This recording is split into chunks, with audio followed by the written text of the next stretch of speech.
Je vais recommencer 3 fois, 4 fois, 5 fois. Oui, Annie.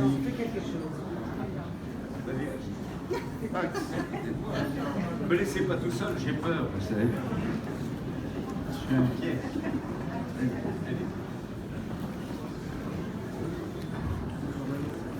Bien, mesdames, messieurs, maintenant que j'ai dit madame la directrice de cabinet représentant monsieur le préfet de la Vendée, je vais saluer la présence des nombreuses autorités et personnalités qui sont ici.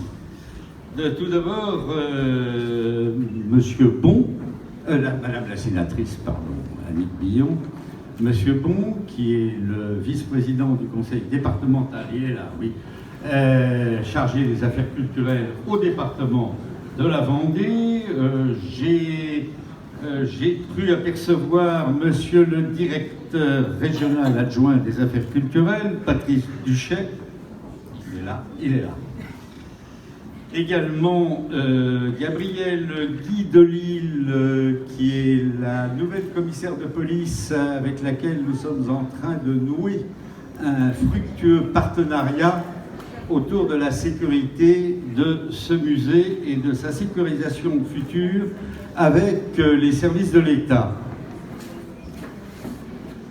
Je ne suis pas bégueule, mais quand même, si les conversations pouvaient s'arrêter un instant, s'il vous plaît, ce serait la moindre des corrections.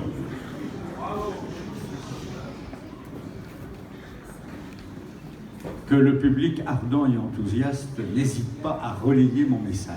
Merci.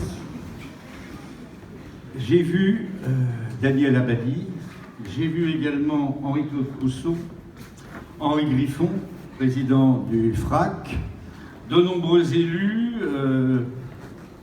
évidemment la reine de la fête. J'ai également aperçu monsieur Patrick Bongers, qui a pris la succession à Paris de monsieur Le Guillou et qui donc est le galeriste de Chessac. Merci d'être là, monsieur. J'oublie sûrement beaucoup de monde. Je salue tous les élus présents, le maire du Château d'Olonne, ma première adjointe, l'adjointe à la culture, et tous les élus. Et je vous salue toutes et tous en vos titres et qualités, mes chers amis. Annie Chessac, je me tourne vers vous parce que je vous suis infiniment reconnaissant pour ce dépôt qui donne l'occasion de lancer de grands projets. Alors tout d'abord, je suis un petit peu parti à la recherche de citations. En principe, en Vendée, on cite Saint-Exupéry et Delade de Tassigny. Je vais citer Chessac. Mot extraordinaire lorsqu'il s'installe comme cordonnier, ou il fait semblant, j'en sais rien, mais il n'a pas de client. Il se qualifie donc, à la Antoine Blandin, mon cher directeur général adjoint, il se qualifie donc de cordonnier in partibus. Je trouve ça absolument délicieux. Autre épisode que j'ai relevé, c'est celui des élus qui ne payent pas à boire à leurs électeurs ou à leurs conseils municipaux. Alors il y avait un maire qui venait d'abandonner sa fonction et qui était mal vu parce qu'il ne payait pas à boire à son conseil municipal, entre autres. Il est remplacé par un cousin aussi particulier que lui et qui, lui, alors, va payer à boire. Il paie à boire, il paie à boire, mettant tout le pays, le cœur, dans tout le pays, le cœur dilaté et l'âme en liesse. Tout ceci est absolument délicieux, mais ce ne sont que quelques petites citations. Et puis, à un moment, votre père, Annie, a une tentation, celle de vendre des baignoires. J'avais pensé aussi à m'établir marchand de baignoires dans une des localités où personne n'en fait usage, puisque de toute façon, je suis pour échouer dans toutes les entreprises. Eh bien, l'exposition d'aujourd'hui montre le contraire. Chessac est maintenant, et depuis longtemps d'ailleurs, totalement reconnu l'échec et très loin, c'est une réussite phénoménale. Alors, je tenais vraiment à vous remercier. Parce que d'abord, ça m'a donné un coup de pied dans le derrière. J'aurais pu le dire, la faire autrement. Ça m'a donné un coup de pied quelque part, parce que tout d'un coup, j'ai écouté mon épouse, certains de mes élus, et nous nous sommes dit, bon ben maintenant, le musée, il faut pousser les murs. Il faut pousser les murs, alors c'est difficile, hein, donc on a décidé en tout cas d'affecter la totalité du bâtiment du musée de l'abbaye Sainte-Croix au seul musée. Donc,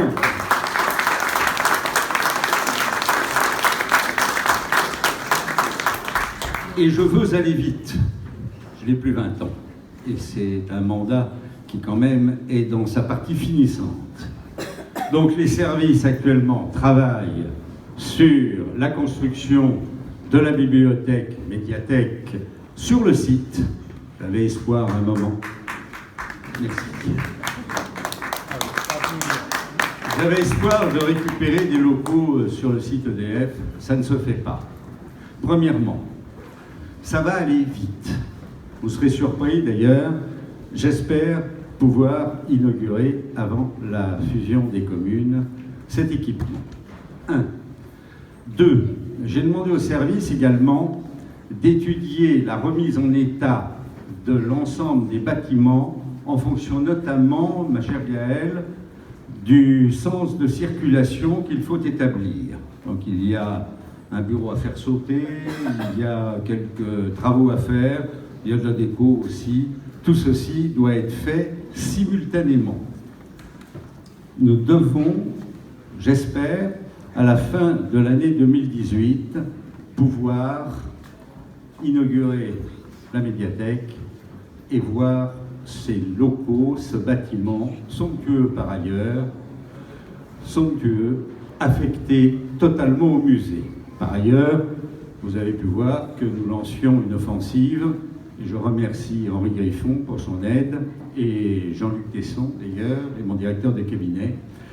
Nous avons lancé une offensive vers les entreprises vendéennes, et d'ailleurs de l'ouest de la France, pas que vendéennes d'ailleurs, pour lancer une opération de mécénat.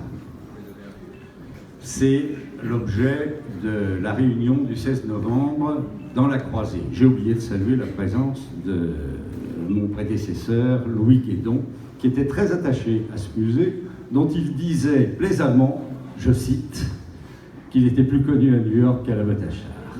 Ça va changer. Ça va changer. Nous allons nous y atteler de toutes nos forces. Je voulais remercier Gaëlle pour ce travail qu'elle a fait autour du dépôt de votre famille. Je n'ai pas salué Nadia, est-elle là? Nadia. Donc je tenais à vous remercier et à vous féliciter. Le succès est là. Vous êtes nombreux et vous allez pouvoir déguster cette exposition. Mais je voulais également remercier vos collaborateurs, Gaëlle. Il y a 15 jours, l'un d'entre eux, Vincent, à ma demande, effectue un travail qui n'était pas urgent d'ailleurs. Il se blesse, plusieurs points de suture au bras gauche, au bras droit. J'ai 3 sur l'un des bras, je crois 4 ou 5 sur l'autre. Je me sentais un peu coupable. Je prends de ses nouvelles. J'appelle Michel à 14h. Il était à son poste de travail. Il était à son poste de travail. Donc, encore une fois, merci à toutes et à tous. Merci à vous, Annie Chessac, on ne vous le redira jamais assez. Et bravo à toute l'équipe du musée et aux services municipaux qui, une fois de plus, font la preuve de leur savoir-faire.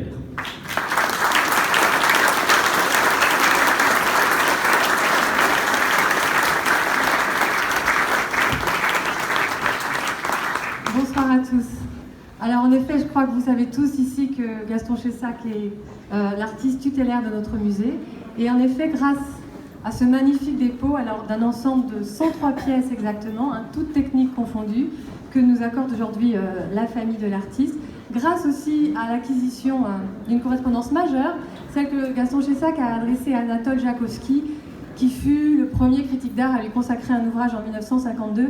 Les collections du Masque, cette année, concernant Gaston Chessac, se sont considérablement enrichies en effet, d'où cette exposition qui est l'occasion de faire le point tant sur nos collections que sur l'œuvre de Gaston Chessac. Cette exposition s'intitule Chronique, bien entendu en clin d'œil au talent inégalable de chroniqueur de Gaston Chessac, et puis aussi parce qu'elle dresse à son tour une chronique littéraire et artistique de la vie et de l'œuvre de Gaston Chessac. Une œuvre complexe, déroutante parfois, foisonnante toujours. Foisonnante tout d'abord parce que l'artiste est autant écrivain que peintre, et qu'il me paraît tout à fait impossible de parler de l'un sans évoquer l'autre, tant lettres et œuvres sont vraiment liées dans son travail. Foisonnante encore parce que l'artiste affectionne les masques, et que sous son apparence biographique, son œuvre emprunte en fait différents chemins, différents styles, différents tons, aborde différents sujets selon le lieu, le moment, l'interlocuteur. Et puis encore foisonnante parce que Gaston Chessac délaisse les sentiers balisés de la création et puis se méfie des recettes toutes faites. Il cultive plutôt l'imprévu, le jaillissement, la spontanéité et pratique un art de la cueillette ou de la trouvaille qui glane ça et là les matériaux toujours insolites et pourtant si ordinaires qui viennent peupler sa création. Alors ce qu'on a voulu faire avec cette exposition inaugurale du dépôt qui est rétrospective, et puis aussi lors de la réflexion qui a abouti à ce nouveau dépôt, c'était tout simplement de remettre les choses dans l'ordre pour permettre de comprendre Chessac dans son évolution, dans ses tâtonnements, dans ses recherches, dans ses succès aussi, et aussi pour l'aborder sous toutes les facettes, dans sa totalité, parce que je suis absolument certaine qu'aujourd'hui tout le monde connaît Chessac. En effet, sa renommée n'est plus du tout à faire, mais je suis tout aussi certaine qu'il n'a pas fini de nous surprendre et qu'il reste encore bien des pans de son œuvre à explorer. Alors ce soir, bien sûr, je voudrais remercier très chaleureusement, je crois qu'on ne la remerciera jamais assez, la famille de Gaston Chessac pour sa générosité, pour sa complicité, pour la confiance surtout qu'elle a toujours accordée à ce musée, qui sûrement, sans cela, ne serait pas ce qu'il est aujourd'hui.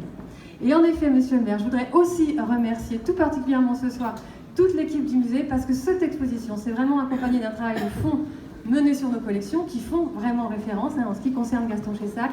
Et je crois que ça a absorbé notre équipe beaucoup plus que de raison. Elle s'y est vraiment engagée avec un enthousiasme sans compter. Et ça, en effet, c'est une merveilleuse équipe pour cela. Merci beaucoup à eux.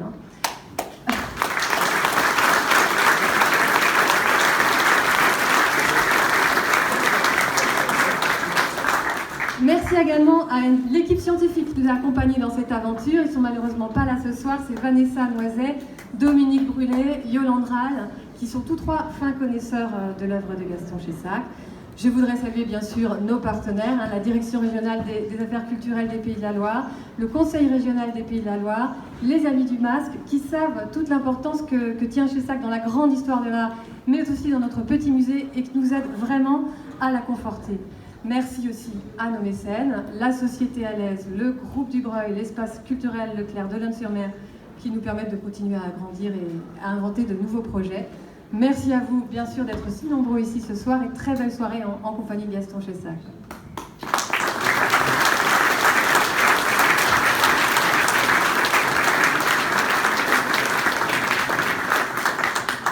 Rassurez-vous, je n'ai pas l'intention de refaire un disco, mais je voulais également saluer la présence de Daniel Abadi et d'Henri-Claude Cousseau.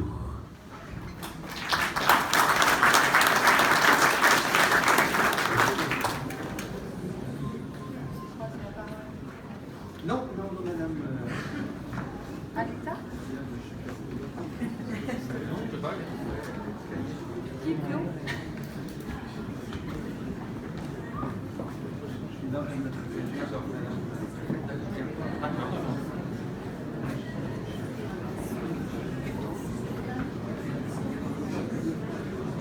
Voilà donc, monsieur le maire, madame la directrice, madame Annie Chessac, mesdames et messieurs les élus, mesdames, messieurs, c'est avec beaucoup de plaisir que je participe ce soir au vernissage de l'exposition Gaston Chessac.